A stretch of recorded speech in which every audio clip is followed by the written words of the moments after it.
జీవిత నావా తుఫాను చేత చల్లడిల్లాగా ఒక్క మాటతో ఆజ్ఞాపించి తుఫాను నాపి దరికి చేర్చితివి.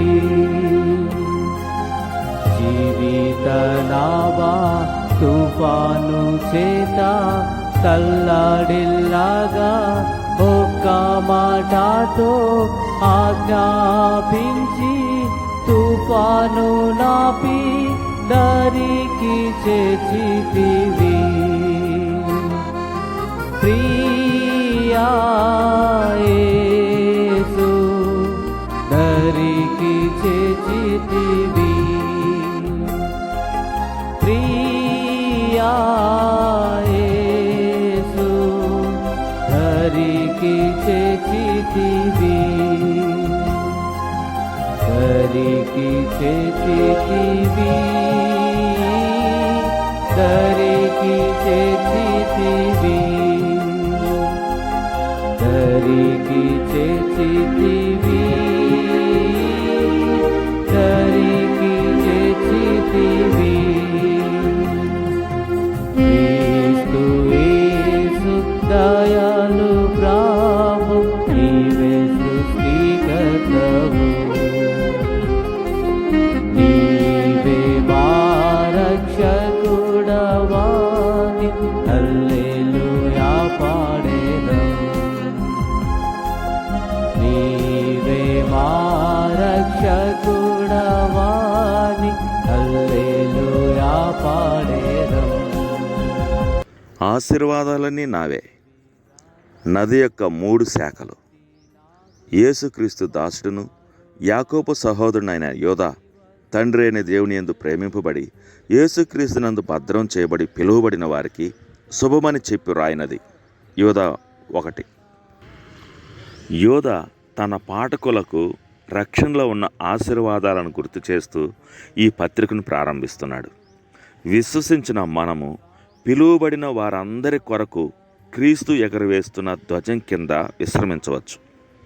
దేవుడు మనల్ని పిలిచి పవిత్రపరచి క్రీస్తులో భద్రపరిచాడు. శత్రువు ద్వారా అనేక శ్రమలు ఎదుర్కొంటున్న వారికి ఈ మొదటి వచనాలు ఎంత ఆదరణ కలిగిస్తాయి కదా.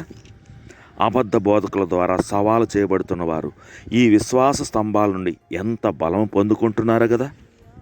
పిలువబడుట, పరిశుద్ధపరచబడుట, భద్రపరచబడుట అనే ఈ 3 దీపస్తంభాల నుండి ఎంత ధైర్యాన్ని పొందుకుంటున్నామో కదా. మూర్ఛిలిన హృదయాల కొరకు ఈ 3 పేటల త్రాడు ఎంత ఆనందంతో ముడివేయబడిందో కదా. ఈ మహిమానిత్వ నది యొక్క 3 శాఖల వద్దకు రావడం ఎంత ఉల్లాసపరుస్తుందో కదా. దేవుడు మనల్ని పిలిచి పరిశుద్ధపరచి క్రీస్తులో మనల్ని భద్రపరిచాడు. ఇక్కడ మరలా మన రక్షణ యొక్క ఈ అంశంకు సంబంధించిన ఆశీర్వాదం క్రీస్తులో కనుగొంటాం. మన పిలుపు, పరిశుద్ధపరచబడుట, భద్రపరచబడుట అనేవి సురక్షితమైనవి. ఎందుకనగా మనం క్రీస్తులో ఉన్నాం. పిలుపు అనున్నది నిత్యత్వం నుండి నిత్యత్వానికి చాచబడ్డ పొడవాటి అనేక సంఘటనల గొలుసులో దేవుడు చేసే మొట్టమొదటి పని.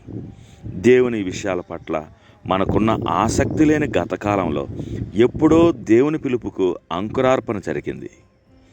మన వైపు నుండి పని కార్యరూపం దాల్చేది ఎప్పుడంటే దేవుని చిత్త ప్రకారం దేవుడు మనల్ని పిలువగా దేవుని యొక్క ఆకర్షణ శక్తికి మనం ప్రతిస్పందించిన రోజు నుండి మనం ఈ పిలుపు కిందకు వస్తాం.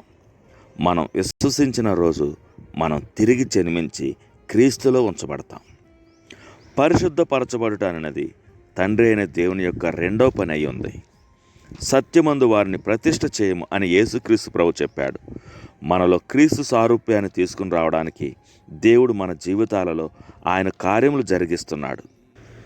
మనం పూర్తిగా పరిశుద్ధపరచబడతాం అని యోధా ఇక్కడ చెప్పడం లేదు, కానీ దేవుని దృష్టిలో క్రీస్తులో ఉన్నవారం, ఆయనలాగా ప్రత్యేకపరచబడ్డవారం, మహిమలో ఉన్నట్లుగానే ఈ భూమి మీద కూడా మనం ప్రత్యేకపరచబడిన వారంగా ఉండాలని మనం ప్రయత్నిస్తాం. ఈ ఆశీర్వాదం యొక్క 3వ శాఖ భద్రత మరియు క్షేమమునకు సంబంధించినది.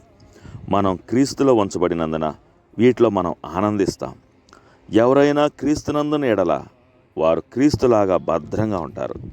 ఎంత ఆశ్రయస్థానం! ఒక ఓడరేవు, నా శత్రువుల తీర్పు నుండి కాపాడే నౌకాశ్రయం, అపవాది బాణముల నుండి, నా సొంత మనసు యొక్క ఆలోచనల నుండి నన్ను భద్రపరుస్తుంది. నేను దేవుని చేత క్రీస్తులో భద్రపరచబడ్డాను. దేవుని సింహాసనం నుండి పారుతున్న ఈ గొప్ప నది యొక్క ప్రతి శాఖ నుండి త్రాగండి, ఉల్లసించండి. గతంలో మనం దేవుని చేత పిలువబడ్డాం, ప్రస్తుతం క్రీస్తులో పరిశుద్ధపరచబడుతున్నాం మరియు భవిష్యత్తు కొరకు దేవుని చేత భద్రపరచబడుతున్నాం. తండ్రి, నా జీవిత పయనంలో వచ్చే తుఫాన్లలో మునిగిపోకుండా ఈ 3 అద్భుతమైన సత్యాలు నన్ను తేలజేస్తాయి. ఇంత గొప్ప విమోచనా ప్రణాళికను బట్టి నీకు వందనాలు.